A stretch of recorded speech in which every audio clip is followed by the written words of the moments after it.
আসসালামু আলাইকুম। মনোহরা ড্রয়িং চ্যানেলে তোমাদের স্বাগতম।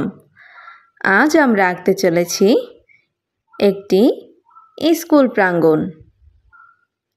তো প্রথমে আমি আস্তে আস্তে করে দাগগুলো এঁকে নিচ্ছি। আমি কিন্তু প্রথমে এল শেপ নিলাম, এরপর আস্তে আস্তে ঘরের চালগুলো দিয়ে নিলাম। এবার উপরের অংশ এঁকে নেব। তোমাদের কাছে স্কুল আঁকাটি কেমন লাগছে অবশ্যই কমেন্টের মাধ্যমে জানাবে। কিন্তু এভাবে খুব সহজেই কিন্তু স্কুল প্রাঙ্গণ বা স্কুল আঁকা যায়। এবার আমি মাঝখান থেকে দুটি দাগ এঁকে নিলাম। এবার স্কুলের প্রধান গেট বা ফটক এঁকে নিচ্ছি।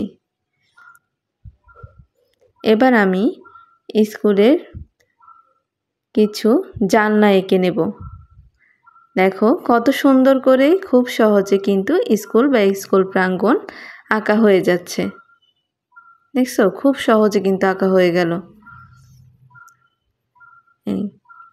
এবার আমরা স্কুল প্রাঙ্গণে আমরা সবাই জানি স্কুল প্রাঙ্গণে পতাকা থাকে। তো আমরা এখন স্কুল প্রাঙ্গণে থাকা পতাকাটি এঁকে নেব। এই যে প্রথমে লম্বা দুটি দাগ দিয়ে নেবে। এই যে এরপর পতাকাটির এই ভিতরের অংশটুকু ভরাট করে নেব। এরপর আমরা পতাকাটি এঁকে নেব।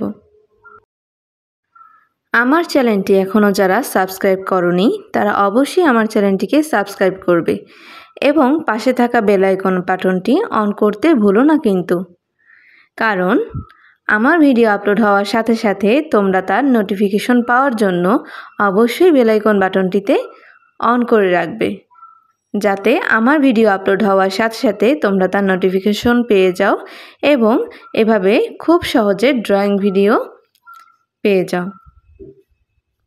তো এই তো আমার প্রায় স্কুল আঁকা শেষ। তো স্কুলের উপর অংশে আমি একটি ঘড়ি এঁকে নিলাম এবং সুন্দর করে লিখে নিলাম স্কুল। তো এই তো প্রায় আমার স্কুল আঁকা শেষ। তোমাদের কাছে কার কেমন লেগেছে অবশ্যই কিন্তু কমেন্টের মাধ্যমে জানাবে এবং লাইক শেয়ার করতে ভুলো না কিন্তু, যাতে তোমার সাথে সাথে তোমার বন্ধুরাও এভাবে খুব সহজে চিত্র অঙ্কন করতে পারে।